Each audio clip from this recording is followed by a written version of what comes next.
देखिए, हम इस यज्ञ में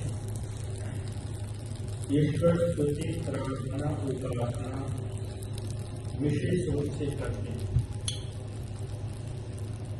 स्तुति का मतलब होता है परमात्मा का गुणगान करना। इससे लाभ क्या होता है? इससे लाभ होता है जब आप किसी की स्तुति करते हैं, किसी का गुणगान करते हैं, तो उसके जो गुण हैं, उसकी जो उत्तमता है, उसकी जो श्रेष्ठता है, वो धीरे धीरे आपके जीवन में, आपके मन में, आपके हृदय में, आपके ज्ञान में वो आने लग जाता है। और इसी तरह से धीरे धीरे आपके जो मानवीय वैल्यू हैं, वो जो चरित्र से संबंधित जो आपके वैल्यू हैं, वो बहुत उत्तम बन जाते हैं। और इसमें दूसरा पद है प्रार्थना। प्रार्थना करते हैं। प्रार्थना का मतलब ही होता है कि विशेष स्थितियों में जब आपको किसी चीज की आवश्यकता है, वाकई में उसकी आवश्यकता है, तो आप प्रभु से प्रार्थना शुद्ध मन से करते हैं, तो फिर आपको जो है सहाय, महर्षि दयानंद लिखते हैं कि आपको सहाय की प्राप्ति होती है। सहाय मतलब हेल्प, सहायता मिलती है। और दूसरा शब्द है निराभिमानिता।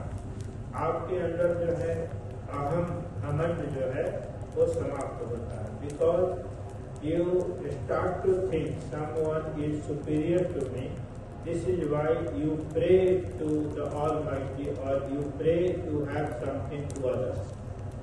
तो जिसके आगे आप प्रार्थना करते हैं, निश्चित रूप से आप मान के चलते हैं जो मेरे से वो सुपीरियर हैं और उनके अंदर ये चीज है जो हमें दे सकते हैं। तो जब ऐसे विश्वास के साथ आप प्रभु से प्रार्थना करते हैं, तो निश्चित रूप से आपके अंदर का घमंड तो समाप्त होता है।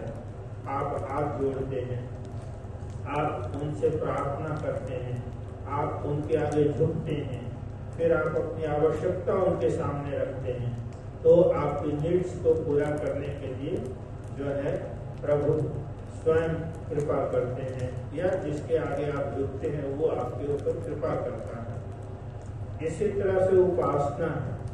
उपासना का फल क्या है?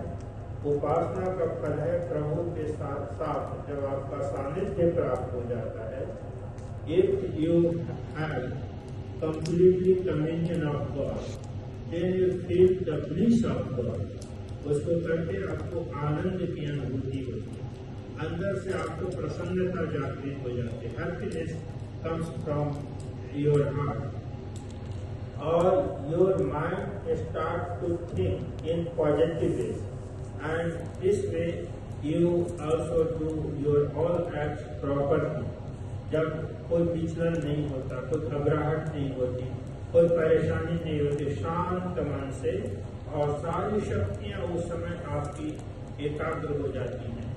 और जब सारी शक्तियां इकट्ठी हो जाती हैं, तो उन सब शक्तियों के आधार पर आप जो लक्ष्य आपका होता है, whatever you have promised to do, you can and you get success in your achievement.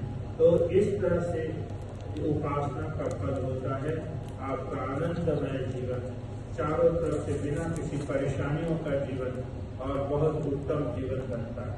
तो इसलिए हम जब कहीं अग्निहोत्र करते हैं, तो हम परमेश्वर के दरबार में सबसे पहले स्तुति, प्रार्थना और उपासना, ये तीन जो बहुत ही अध्यात्म के प्रमुख और महत्वपूर्ण सूत्र हैं, हम इनको ग्रहण करते हैं, लेते हैं, और उसी के तरीके से हम परमात्मा से अपना संबंध जोड़ते हैं। तो आइए अब हम कुछ विशेष मंत्रों से आहुतियाँ देंगे।